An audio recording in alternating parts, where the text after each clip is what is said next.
Toutes les sections syndicales, FO, INSA, CFTC, CGT, CFECGC, FMPSI, sans exception ont signé des accords depuis 1999 jusqu'à 2023. La régularisation des heures supplémentaires chez Goron a évolué depuis 1999, de l'annualisation puis à la semestrialisation et pour finir en 2021 à la trimestrialisation.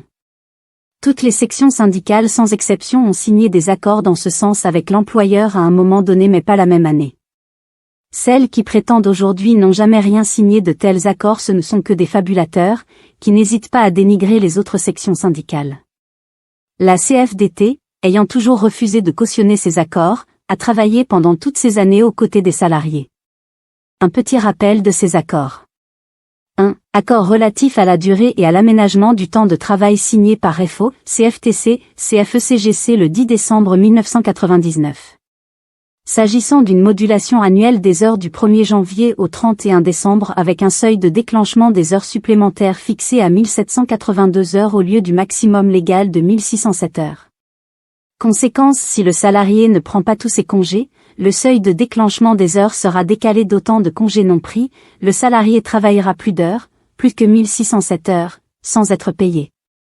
Appliqué depuis 1999 jusqu'au 2012 puis, la section syndicale CGT a adhéré à cet accord en 2012. Cette situation est restée jusqu'à l'avenant de révision de 2015, la semestrialisation. 2.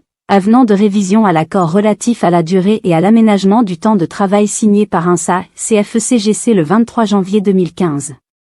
La CFDT avec d'autres sections syndicales ont dénoncé ces accords le 7 octobre 2019, cette dénonciation mettant en cause la validité des accords précédents, accord signé en 1999 et l'accord de révision signé en 2015, a permis l'ouverture d'une nouvelle négociation en 2021.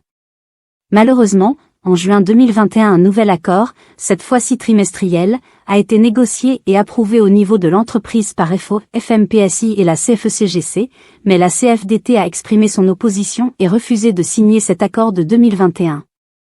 3. Accord relatif à la durée et à l'aménagement du temps de travail signé par FO, CFECGC et FMPSI le 31 juin 2021. Conséquence de ces deux accords précédents, semestriel et trimestriel, si le salarié prend tous ses congés, il travaillera plus que 1607 heures par an, une perte d'heures entre 30 et 50 heures par année civile. En janvier 2023, la fédération de FO a désavoué sa section FO Goron.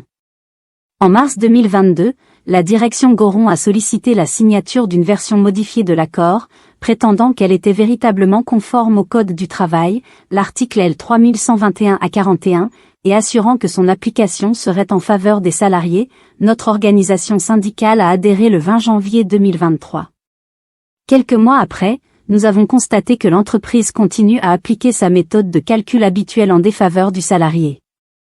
Seuls les membres de la CFDT qui dénoncent la méthode de calcul de l'employeur au sujet des heures supplémentaires qui ne correspond pas à l'article 2.3 page 5 du dernier accord signé, conformément au Code du travail.